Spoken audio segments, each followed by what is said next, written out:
अस्सलाम वालेकुम, नमस्कार, सत श्री अकाल एंड गुड इवनिंग। मैं हूँ आरज़ू काज़मी और आप हमेशा की तरह से देख रहे हैं भेजा फ्राई। जी हाँ, भेजा फ्राई के नए एपिसोड के साथ हम हाज़िर हैं। लेकिन इससे पहले कि हम अगली अपनी न्यूज़ की तरफ चलें, आप सबसे रिक्वेस्ट है हमेशा की तरह कि जिसने भी हमारे चैनल को सब्सक्राइब नहीं किया है, प्लीज़ चैनल को सब्सक्राइब करना ना भूलिएगा।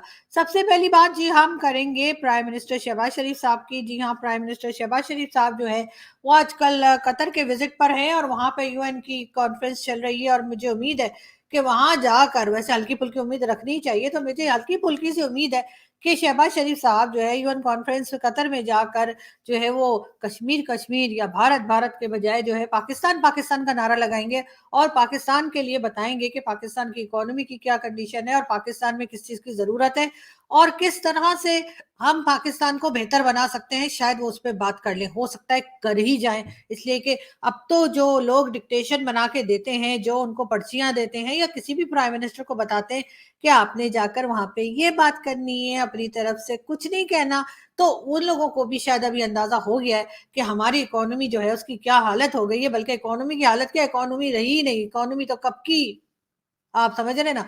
तो फिर अब मतलब अब कुछ तो मतलब इकोनॉमी को वापस कैसे बुलाएँ, इकोनॉमी को कैसे लेकर आएँ, कैसे सँभालें, कैसे ठीक करें, ये सारी बातें और ये सारी दुआएँ जो हैं वो उनसे सीखकर और पढ़कर आनी चाहिए, क्योंकि कतर में हो सकता है कि कोई ऐसा मिल जाए जो उनको कोई इस किस्म की जादू की छड़ी दे दे या कोई ऐसा नुस्खा बता दे, कोई ऐसी मेडिसिन बता दे जिससे पाकिस्तान की इकोनॉमी की जो ताकत है वो वापस आ सके, जो हालत है वो बेहतर हो सके। क्योंकि आईएमएफ वाले जो हैं वो तो जी अभी तक पैसे नहीं दे रहे हैं। उन्होंने अजीब चंगा मज़ाक बना के रखा हुआ है। कभी कहते हैं जी बजट कम करो अपनी फ़ौज का, कभी कहते हैं जी अपने जो अमीर लोग हैं उनसे टैक्स लो, कभी कहते हैं गरीबों के ऊपर बोझ ना डालो, कभी कहते हैं जी इतनी बड़ी-बड़ी गाड़ियाँ क्यों ये लोग चलाते हैं, वो ना चलाएँ, मतलब कमाल किया हुआ है। यानी वो ये चाहते हैं कि पाकिस्तान में अमीर और गरीब एक जैसे हो जाएँ, तो ऐसा तो जी पाकिस्तान में पॉसिबल है नहीं। लेकिन हाँ, ये ज़रूर है कि मेरा ख़्याल है कि इस वक़्त इसहाक डार साहब और दूसरी पॉलिटिकल पार्टीज़ और सब लोग मिलकर और एस्टेब्लिशमेंट में भी बा आपको मालूम है ना, बड़े-बड़े मगरमच्छ सॉरी नहीं मगरमच्छ नहीं, क्या बोलेंगे उनको? बड़े-बड़े लोग बैठे हैं ना जी हाँ, एस्टेब्लिशमेंट में भी ये एडिट कर देना अच्छा। तो वो लोग जो हैं वो तो यही कहेंगे ना कि जी पैसे लेने के कोई तरीका सोच रहे होंगे कि आखिर ऐसा हम क्या करें जिससे कि हम इन लोगों से पैसे ले सकें आईएमएफ वालों से। लेकिन ना कोई बड़ी बात नहीं है, अभी पाकिस्तान में हमारे पास जो है वो फंड्स वगैरह नहीं है, हमारे पास डॉलर जो है वो ना होने के बराबर रह गए। मगर हमें कोई टेंशन नहीं है, क्योंकि अगर हमें टेंशन होती, आप सोचिए अगर पाकिस्तानियों को टेंशन होती, तो क्या वो ये हरकतें कर रहे होते जो मैं भी आपको दिखाने जा रही हूँ? और साथ-साथ इस गौर से सुनिएगा, ये किसी शादी की वीडियो है। तकरीबन 1 घंटा हो चुका है, ये नोट जो हैं वो गिर रहे हैं। मैंने जी नोट भी गिराए हैं, मोबाइल भी फेंके हैं, सोने के सिक्के भी फेंके हैं। सुबह एक वो जहाज़ भी आया हुआ था जिससे वो शादी मुबारक के जो है पफलट वगैरह गिराए गए हैं और फूलों की पत्तियां निछावर की गई हैं, पैसे गिराए गए हैं। वैसे उनके लिए एक डायमंड का जो है नेकलेस जी वो रेडी करवाया है। बंदे जोराबाद बंदे थे गुजरात गुजरात साइड बड़े बड़े दूरवान बंदे। बताइए क्या मतलब आपने यहाँ पे मोबाइल फ़ोन गिराए हैं, सूट गिराए हैं, क्या कहेंगे? जी ये हमारे दोस्त की शादी है तो हमारी बहुत ख्वाहिश थी कि हम कोई डिफरेंट काम करें, तो हमने फ़ोन वगैरह और कपड़े वगैरह अच्छे नए नए ब्रांड के कपड़े गिरवाए हैं और हमारा आगे भी प्लान है मैरिज हाल के बाहर जाके। जी, आपने देखा, ये जी पंजाब का शहर है मंडी भाउदीन और वहाँ पे कोई बिज़नेस कम्युनिटी के साहब हैं, उनके यहाँ शादी थी और उन्होंने इस तरह से जी सोने के सिक्के भी फेंके, नोट भी फेंके, सूट भी फेंके और मोबाइल भी फेंके। ख़ैर मोबाइल फेंकते वक़्त अगर मुझे बता देते तो मैं भी 1-2 तो कैच कर ही लेती। लेकिन ख़ैर कोई बात नहीं, फिर कभी सही हो सकता है इस इनके और भी रिलेटिव्स हों जिनकी इस किस्म की शादियाँ हो रही हों, तो प्लीज़ अगर ये वीडियो आप देख रहे हैं जिन्होंने ये सारी चीज़ें जो है लुटाई है शादी में, तो प्लीज़ हमें जो है ना वो बताना मत भूलिएगा। लेकिन मुझे डर ये है कि कहीं ये वीडियो आईएमएफ वाले ना देख लें, वो कहेंगे लो जी, हमसे कह रहे हैं कि 1 बिलियन जो है डॉलर हमें दे दो और खुद का हाल ये है कि कहीं मोबाइल लुटाए जा रहे हैं, तो कहीं नोट फेंके जा रहे हैं, कहीं बरसात हो रही है नोटों की। ये किस किस्म के लोग हैं? मतलब हमारी तो बात वही है कि जी हम लोग दिल में तो आते हैं समझ में नहीं आते। लेकिन खैर हम चलते हैं आगे और हम आपको बात कर रहे थे भला किसकी, जी हाँ, हमारे और आप सबके फेवरेट एंटरटेनर बिल्कुल इमरान खान साहब की।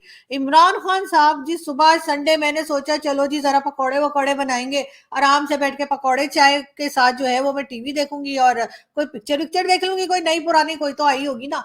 तो अभी यही सोचकर बैठी थी और अभी चाय मैंने बनने के लिए रखी थी और बेसन लेके मैंने पकौड़ों का जो है वो तैयारी कर रही थी कि पता चला कि जी जमान पार्क यानी कि इमरान खान साहब का घर है जहाँ पे जमान पार्क में, जी जमान पार्क के सामने घर है। ऐसा नहीं कि खान साहब वहाँ टेंट लगा के रहते हैं पार्क में, आप लोग भी ना कुछ भी समझ लेते हैं। तो जी जमान पार्क उस जगह का नाम है। कभी आप लोग समझे कि शायद खान साहब बिल्डिंग में नहीं रहते, खान साहब वहां पे टेंट लगाया हुआ खान साहब ने पार्क के अंदर, नहीं नहीं नहीं नहीं, ऐसी कोई बात नहीं। हाँ, तो मैं ये बता रही थी कि फजूल की बातों में आप लोग मुझे यहाँ वहां मत लेके जाया करें, गौर से सुने मैं क्या कह रही हूँ और बड़ी सीरियस न्यूज दे रही हूँ। तो मुझे समझ नहीं आती लोग मुझे ये क्यों लिखते हैं कि वो आप न्यूज बताती है तो हमें बड़ी हंसी आती है। मतलब इतनी मैं आपको सीरियस बात बता रही हूँ। एक आदमी बेचारा 70 से ऊपर उसकी एज है, बुजुर्ग आदमी इमरान खान, उनको अरेस्ट करने के लिए जी पुलिस पहुंच गई वहां पे। ठीक है, अब पुलिस जमान पार्क इमरान खान साहब के घर चली गई लेने के लिए इमरान खान साहब को। लेकिन आप तो जानते ही हैं कि जी इमरान खान को अरेस्ट करना मुश्किल ही नहीं नामुमकिन है। तो बिल्कुल यही हुआ जी, कई घंटे तक पुलिस वाले जो है ना वो बाहर गाना गाते रहे, चल मेरे भाई, चल चल मेरे भाई, तेरे हाथ जोड़ता हूँ तेरे पाँव पड़ता हूँ, चल मेरे भाई। तो बिल्कुल बिल्कुल उन्होंने, इमरान खान साहब ने बिल्कुल वही रिप्लाई दिया जो बच्चन साहब ने किया था, अबे चल हट इधर से। जी हाँ, बिल्कुल ऐसा ही हुआ। और कई घंटे की इस किस्म की नौटंकी और तमाशे के बाद और जो है वो पुलिस जो थी यानी कि वो वापस आ गई इस्लामाबाद पुलिस। और क्या से जी शिबली फराज साहब जो कि इमरान खान साहब के पार्टी के मेंबर भी हैं और एक जमाने में जब खान साहब की गवर्नमेंट थी तो वहां पे मिनिस्टर भी रह चुके हैं। तो आप तो जानते ही हैं कि हमारे जितने पॉलिटिशियन जो भी प्राइम मिनिस्टर बन जाते हैं अपने सब आगे पीछे चमचे प्लेट सब लोगों को वो मतलब मिनिस्टर बना देते हैं। तो जी बिल्कुल ये भी मिनिस्टर थे और इन्होंने जाके पुलिस से जो है वो पेपर साइन कर दिया और कहा जी खान साहब तो घर पे ही नहीं है, खान साहब तो सुबह के प्याज लेने निकले हुए अभी तक वापस नहीं आए। उन्होंने कहा था कि जहां पे सस्ती प्याज मिलेगी मैं वहीं से खरीदूंगा, तो अब पता नहीं कहां से कहां निकल गए, अभी तक घर नहीं आए। तो खैर पुलिस वहां खड़ी रही और उसके बाद कुछ भी नहीं हुआ जी। और वही तमाशा जो हमेशा होता है कि पुलिस जो है वो वापस आ गई। और हुआ ये कि उसके बाद पता लगा कि खान साहब तो अंदर अंदर कोई इवेंट कर रहे थे, यानी कि जमान पार्क उनके घर के अंदर जो लॉन है वहां पर खान साहब ने एक भाषण देने का प्रोग्राम रखा हुआ था और वहां पे उन्होंने सबकी बड़ी तारीफें की और कहा कि जी जो लोग आए हैं वो बिल्कुल हमारी मदद के लिए आए हैं, मैं उन्हें बड़ा अप्रिशिएट करता हूँ और जी वाह वाह वाह वाह वाह वाह। तो वो वाह वाह प्रोडक्शन के साथ साथ खान साहब ने ये भी कहा कि जी इंडियन मीडिया जो है वो पाकिस्तान को जलील कर रहा है। जी एग्जैक्टली यही वर्ड खान साहब ने इस्तेमाल किया, जी इंडियन मीडिया पाकिस्तान को जलील कर रहा है। लेकिन खान साहब इंडियन मीडिया को मसाला भी तो आप ही दे रहे हैं ना, मतलब वो ऐसे तो जलील कर नहीं सकता जब तक कि आपके पास से कोई शोशा ना निकले। तो बिल्कुल ऐसा ही हो रहा है। और उसके बाद खान साहब ने कहा देखिए जी देखिए वो हमारा इतना मजाक उड़ा रहे हैं और जो प्राइम मिनिस्टर शहबाज शरीफ है वो जगह जगह जाके पैसे मांगते हैं और कोई देता नहीं। तो खान साहब जब आप निकला करते थे अपने प्राइवेट जेट में, चाहे आपने सऊदी क्राउन प्रिंस जो मोहम्मद बिन सलमान है उनसे भी जो है वो जहाज उधार उधार लिया था। वैसे ये पहली बार देख रही हूँ मैं कि लोग जहाज भी उधार ले लेते हैं। वैसे आइडिया अच्छा है। तो उसमें जब आप जाया करते थे कभी अमेरिका और कभी किसी और कंट्री में, तो वहां पे क्या आप पैसे वापस करने जाते थे जो आईएमएफ से या वर्ल्ड बैंक से लिए थे? आप भी तो मांगने ही जाते थे। तो फिर ऐसी क्या बात होगी? पाकिस्तान जब से बना है 1947 से लेके अभी तक जितने भी प्राइम मिनिस्टर्स आए हैं, जितने भी लोग आए, सब पैसा मांगने के लिए गए हैं, मतलब मांगने के लिए जाते रहते हैं, देने के लिए तो अभी तक मैंने सुना नहीं कि कोई गया हो। अगर अगर वाकई में हिस्ट्री में कोई ऐसा भी प्राइम मिनिस्टर निकला हो या गुजरा हो या आया हो या गया हो जिसने के पैसा वापस करने के लिए जो है वो किसी कंट्री में गया हो कि जी आपके ये जहाज भर के मैं पैसे वापस लेने आया हूँ, अगर ऐसा कोई है तो प्लीज मुझे जरूर बता दिएगा, इसलिए कि मेरी हिस्ट्री ज्योग्राफी मैथ सभी कुछ खराब है। तो मैं थोड़ा सा अपने आप को अपडेट कर लूंगी। मगर खैर बात हो रही थी इमरान खान साहब की। तो जी इमरान खान साहब ने जो है कहा कि देखो जी तोशाखाना के लिए जो है वो मुझे बार बार कहा जा रहा है कि मुझे अरेस्ट करेंगे और अगर मुझे अरेस्ट करना है यानी अगर आपने मुझे तोशाखाना केस के लिए बुलाना ही है तो फिर ऐसा कीजिए कि उस जो मतलब कोर्ट जो सुनवाई करेगी वहां पे जो केस चलेगा वो पब्लिक कर दीजिए। मतलब पब्लिक के पास तो पहले ही टाइम नहीं है खान साहब, जाहिर इतनी महंगाई हो गई है, आपके टाइम पे भी थी और अभी उससे भी ज्यादा है। और पब्लिक जो है वो बेचारी अपने बच्चे पाले, अपना खाना पीने का करे, यूटिलिटी बिल्स दे, या बैठ के आपके केसेस सुनती रहे, जो कि इतने ज्यादा हैं कि एक के बाद एक बहुत केसेस आपके ऊपर बने, वैसे ही जैसे आपने दूसरों पे बनाए थे, अब वही कुछ आपके लिए पलट पलट कर आ रहा है। तो मेरा ख्याल है कि ऐसी टाइम पे जो है वो थोड़ी सी आइसक्रीम खा ली जाए। और बिल्कुल ये देखिए, ये खान साहब आइसक्रीम लेके खड़े, दो आइसक्रीम है और आप लोग आइसक्रीम खाइए। तो लेकिन बात हो रही है इमरान खान की, तो हम थोड़ा सा सुन लेते हैं कि आखिर खान साहब ने कहा क्या है। इन लोगों ने तहफ़्फ़ुज़ देना है। और ये जो डर्टी हैरी जिसको मैं कहता हूं, ये अपने इदारे को बदनाम कर रहा है। ये एक ऐसा आदमी है जो साइकोपैथ है। ये नॉर्मल आदमी नहीं है, ये हैवान है। जिस तरह का इसने आजम स्वाति से किया कि उसको नंगा करके जब तशद्दुद कर रहे थे तो रिकॉर्ड कर रहा था और सुन रहा था। ये वो आदमी है, बच्चों को पकड़ के, सोशल मीडिया के बच्चों को जो इसे किया, जो शहबाज गिल से किया, उल्टा लटका के उससे जो किया, इन्होंने सोशल मीडिया के लोगों के ऊपर जो जुल्म किया, सहाफियों से किया, जो अरशद शरीफ से किया। अब लोगों को पकड़ पकड़ के वो जो जावेद बेचारा चौकीदार, उसको उठा के ले गए, उसको नंगा किया, उल्टा लटकाया। एक तो ये साइकोपैथ, नंगा करने का इसको बड़ा शौक है, ये नॉर्मल नहीं है, इसका ज़हनी तवाजुन ठीक नहीं है। नंगा करके फिर उसको एक चरपाई के साथ बांधा, कुत्ते की तरह उसको जंजीर बांध के चरपाई के साथ 3 दिन बांधा। कौन करता आपने? जी, ये थे इमरान खान साहब, जो ये बता रहे थे कि राना सनाउल्लाह साहब के लिए बता रहे थे कि उन्होंने इमरान खान साहब की पार्टी के या लोगों को या इमरान खान के सपोर्टर्स को, मतलब खान साहब ये कौन सी जबान है कि कुत्ते की तरह बांधा। मतलब अजीब अजीब बातें खान साहब कर रहे हैं। और पता नहीं खान साहब को ये किसने कह दिया कि जिसको भी पकड़ के ले जाती है पुलिस उसके कपड़े उतार देती है। शायद इसी वजह से खान साहब भी घबरा रहे हैं। वरना होता तो ये है कि जी जो लीडर होता है सबसे पहले तो वो खुद को कहता है कि जी मुझे जेल में डाल दीजिए, और उसके बाद फिर बाकी के फॉलोवर्स आते हैं। लेकिन खैर, खान साहब की अपनी मर्जी, जो कुछ वो कह रहे हैं। मगर हमने ये भी देखा है इससे पहले, चाहे वो पीपल्स पार्टी के लीडर्स हों, चाहे आसिफ अली जरदारी हो, चाहे नवाज शरीफ साहब हो पीएमएलएन के, या दूसरे कई लीडर्स अभी जेल में गए हैं और खैर कई कई दिन रहकर बाहर भी आए हैं। मगर पीटीआई के लोग जो हैं वो न जाने क्यों इतना ज्यादा घबरा जाते हैं और बौखला जाते हैं और रोना धोना मचा देते हैं। लेकिन बहरहाल इमरान खान को ये जरूर याद रखना चाहिए कि आइंदा अगर कभी भी खुदा ना खास्ता अच्छी बात मुंह से निकालना चाहिए वैसे, लेकिन कुछ भी हो सकता है, पाकिस्तान में कुछ भी पॉसिबल। अगर खुदा ना खास्ता इमरान खान साहब दोबारा से प्राइम मिनिस्टर बन जाते हैं, तो उस सूरत में खान साहब आप लोगों के साथ वही मत कीजिएगा जो आप पहले करते रहे हैं, इसलिए कि जमीन गोल है, दुनिया भी गोल है और चीजें भी पलट कर आती हैं, और कर्मा भी एक चीज होती है, उस पर आप बिलीव करें या ना करें। खैर, हम चलते हैं आगे और हम आपको ये भी बताते चलें कि जी इमरान खान का कहना है, सबसे बात करना चाहते हूँ, सबसे समझौता करना चाहता हूँ, लेकिन कोई बात ही नहीं कर रहा। इमरान खान साहब एस्टेब्लिशमेंट से बात करना चाहते हैं। उनका ये भी कहना है कि वो नए आर्मी चीफ से भी बात करना चाहते हैं, लेकिन उनकी बात ना कोई सुन रहा है, ना कोई बोल रहा है, ना कोई फोन उठा रहा है, ना कोई फोन कर रहा है। मगर ये बात उन्होंने बताना भूल गई शायद कि जो पिछले आर्मी चीफ थे, यानी कि कमर जावेद बाजवा साहब, उनके लिए तो इमरान खान साहब कहते हैं कि जी उनका कोर्ट मार्शल हो जाना चाहिए, और सारी गवर्नमेंट वही चला रहे थे, और उन्होंने कमर में चाकू घोंपाए वगैरह वगैरह। और उसके बाद अब नए आर्मी चीफ से मुलाकात करना चाहते हैं। मतलब ये कि पहले खान साहब आपके साथ इतना कुछ हो गया, अब आप आगे क्या चाह रहे हैं कि आपके साथ क्या किया जाए। साथ साथ इमरान खान को सभी पहले जो है वो तालिबान खान भी कहा जाता था, और तालिबान खान कहने की भी अब रीजन जो है वो लोगों को अच्छे से मालूम ही है। लेकिन जिस तरह से इमरान खान साहब सपोर्ट करते रहे टीटीपी को और अफगान तालिबान को, वो बात भी किसी को भूली नहीं है। बल्कि यहाँ तक कहा था खान साहब ने तो कि जी हम तो यहाँ लाके बसाने वाले थे, वो तो खैर खुद ही बस गए। वो इसमें इमरान खान का ना तो कोई कमाल है और ना ही कोई लेना देना है। लेकिन अलबत्ता ये जरूर है कि खान साहब उनको सपोर्ट जरूर कर रहे थे।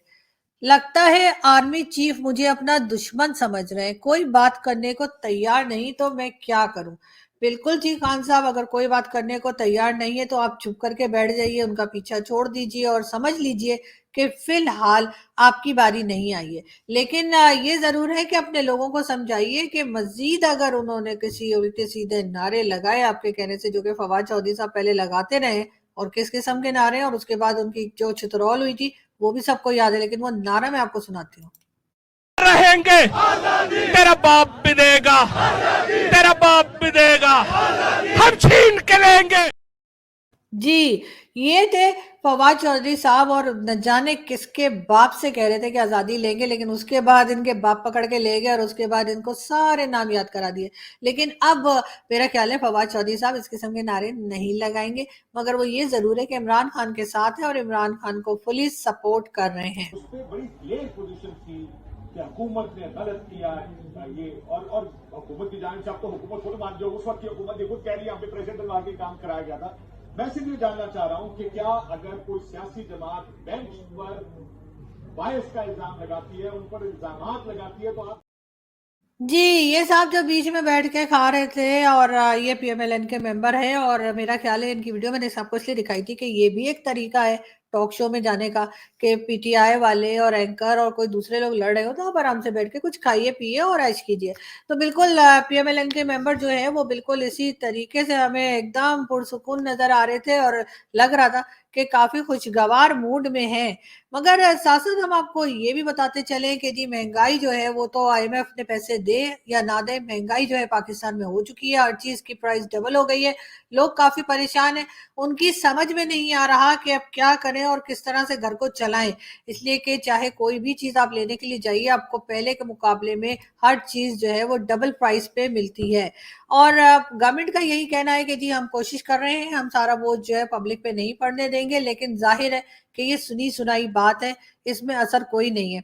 अब देखना ये है कि आखिर आईएमएफ जो है वो कब पैसे देगा और कब फंड जो है पाकिस्तान को मिलेंगे, जिससे कि कुछ दिन के लिए कहा जा रहा है कि और गुजारा हो जाएगा, लेकिन बहरहाल वो हम आपको बताते रहेंगे। अभी फिलहाल यही है कि इमरान खान साहब के लिए मोदी जी का भी एक प्रोग्राम, सॉरी एक पैगाम है, प्रोग्राम कह रही हूँ मैं, मोदी जी का भी एक मैसेज है इमरान खान के लिए, जो कि आज बड़े परेशान थे, ना सिर्फ वो बल्कि उनके साथी भी। तो देखते हैं मोदी जी क्या कह रहे हैं।